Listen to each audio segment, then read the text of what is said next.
Speaking in her constituency, Naivasha Member of Parliament Kihara challenged the investigative agencies to get to the bottom of allegations of corruption that are emerging at the Ministry of Health.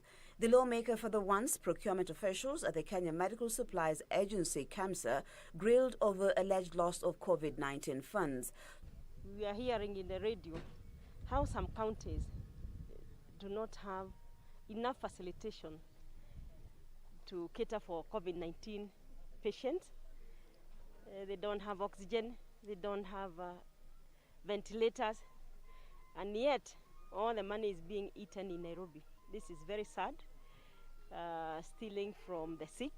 So far, the government has secured over 223 billion shillings from international community for combating COVID-19. Demands for accountability of the use of the billions comes at a time when health facilities at the county level are struggling in terms of facilitation. But I must say also, as Kenyans, we must now search soul ourselves, because there's corruption in this country at every level. May it be grassroots, where there is a small tender being won. We know tenders being advertised when they have already been given. People are preparing to deliver. This is a disease that has gotten into Kenyans, and EACC seems to be toothless. I think the corruption is just too overwhelming.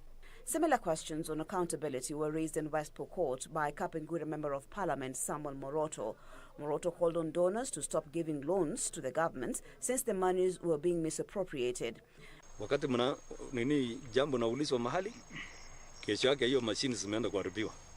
Wewe nafikiri mtu wa kawaida anaenda kuharibu ama ni wale wako kwa serikali kuu? Ambao wanajua nini inafanyika.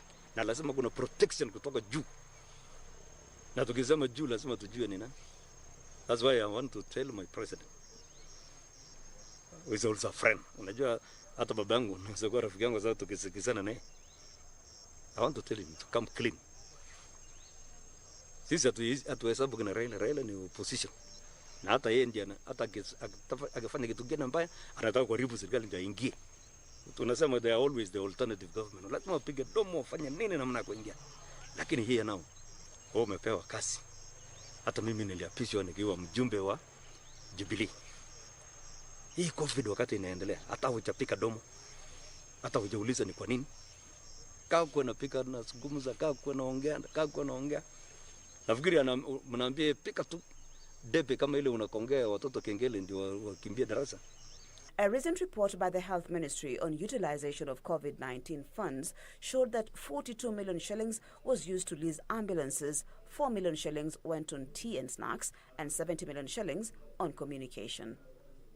It's a report on leaders across the country which continue to pile pressure on the government to probe those behind the alleged theft of billions meant to fight the coronavirus pandemic. Speaking separately, Naivasha Member of Parliament Kihara and Kapenguria MP Samuel Moroto called for arrest of all officials implicated at the Ministry of Health. The government also so far secured over 223 billion shillings from international community for safeguarding Kenyans from COVID-19, and that the report that you just heard filed by Kevin Washira.